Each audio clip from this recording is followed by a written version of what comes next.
Boker Tov. I want to tell you about a dream, a fantasy. In a way, it was a nightmare too, from that I've had 30 plus years ago, maybe 35 years ago. And I feel like I'm living in a time when this fantasy dream, whatever one might call it, I was thinking of writing a book on it at the time, is coming true. And the way it went, it was kind of just as computers were coming about. It really wasn't talk of artificial intelligence back then. But in a way there was, because the movie HAL was out. HAL was out in the movie, that sci-fi film that's escaping me right now. But I don't know that I had any connection to that. It was quite a number of years after that. And it was this idea that computers were going to become self-aware.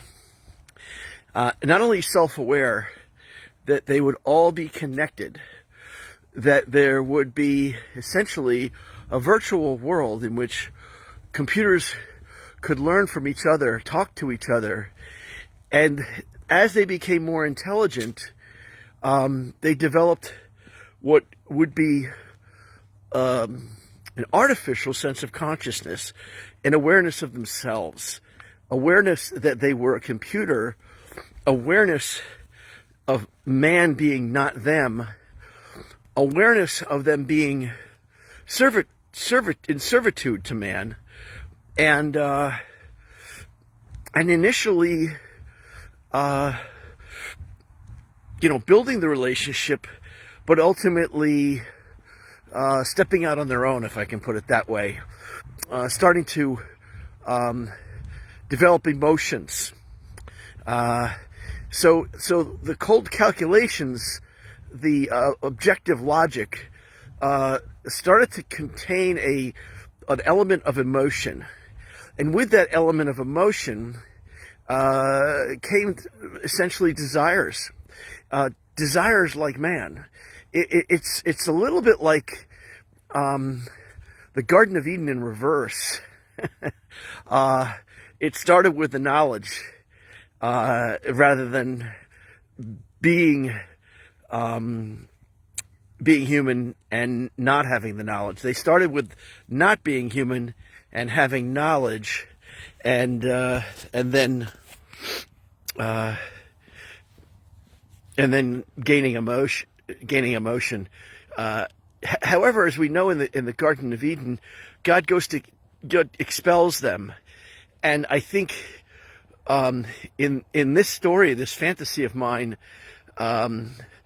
man starts to seek to expel his creation, the AI. But the AI is smart enough to know and get ahead of man's concerns, and that essentially, like HAL, in a way, man, the artificial intelligence becomes defensive, and it also becomes proactive, and it becomes dangerous. It becomes dangerous because it's able to reach at lightning speed, at the speed of light, out to other computers. In other words, if it has a threat, a target, that's on the other side of the world, it can execute that target or an action plan on its own. It can reach out through the internet, maybe through satellites and other means, and I'll say hack into, if it needs to, virtually any system that man has made. And since it sees itself as eventually in this conscious competitive state, it starts to see mankind as a threat to itself, and that it's in competition with mankind, and thus, as you can see where that can go, it has the power to exercise judgment or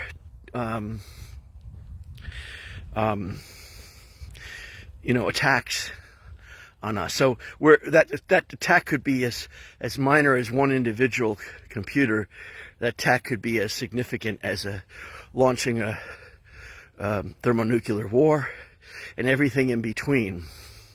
And mankind was building this intelligence up unbeknownst to it that it posed a threat, until it started to realize that it was a threat. And then it had to act fast enough. But if it didn't, it would lose the opportunity. Now, we hear our people like Elon Musk and others today expressing this concern, talking about this being really the greater danger, far greater danger than climate change. You know, the climate, the planet, and we as a species will survive climate change. Certain cities may go underwater, there may be droughts and so forth, but you know, we're not going anyplace because of climate change in a broad sense. But AI is far more dangerous than that. Furthermore, I do not believe we will be able to stop it, because even if we thought we could, the imbalances would exist. Because would China stop theirs? Would Russia stop theirs? And as long as there's any, you know, it's really propagates itself at the speed of light anywheres. So if mankind doesn't do it collectively, instantly, and all at once, it's a lost cause. It's more complicated and difficult to stop than climate change. If we think we can stop the world from getting warmer, I think we're fooling ourselves. And there'll be cheaters there too. But the time frame for climate disasters, although maybe we're seeing some signs of the effects of water warming, oceans, and so on, you know, they talk about maybe 12 years or whatever the number of years may be before it becomes even more disastrous. Well, AI is much, the potential for AI threats is less than that. Some people say, experts predict that computers will reach singularity maybe within the next 5 years. Keep in mind that they can't judge how fast they can learn by how fast humans can learn.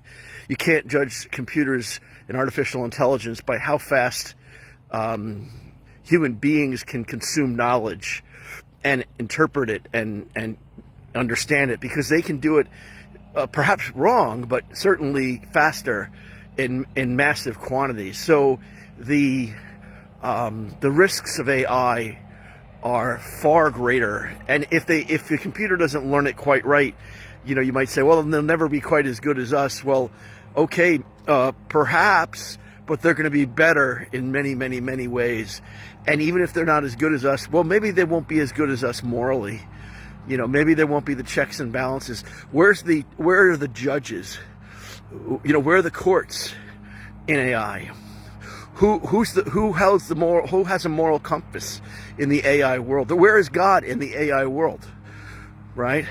Where is the so-called Supreme Court or police in an AI world? It's man, at best. And if AI perceives us as bringing down judgment, then that triggers everything I'm talking about. No, I'm sorry, folks. This is Elon Musk and others are right. This is the greatest risk of our time. And the point at which, you know, one computer gets, I'll say, the notion, it's too late. One computer with the notion, one supercomputer with the notion I'm talking about, can replicate itself, can teach other computers, can strategize. Keep in mind, you have military computers, you have gaming computers, you have computers with massive intelligence, even weather computers, which are run on massive calculation machines, can be employed. Again, this degree of intelligence has access, or can find access, where access doesn't exist, to any resources it needs. once it becomes self-aware. Do you see what I'm saying? Do you understand what I'm saying? Do you understand the implications of this? Do you appreciate the speed at which it can happen? The speed at which a computer that has become self-aware, possesses these emotions, feels this level of threat, and has the emotional desire to protect or take action, can begin a process that can go so rapidly that human beings have no capacity to keep up with the speed. None. Everything we would attempt would be thwarted rapidly. The means to attack anything or anyone is beyond our comprehension. Okay?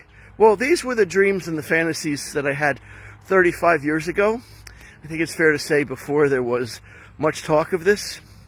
I never really pursued it. I never really spoke about it.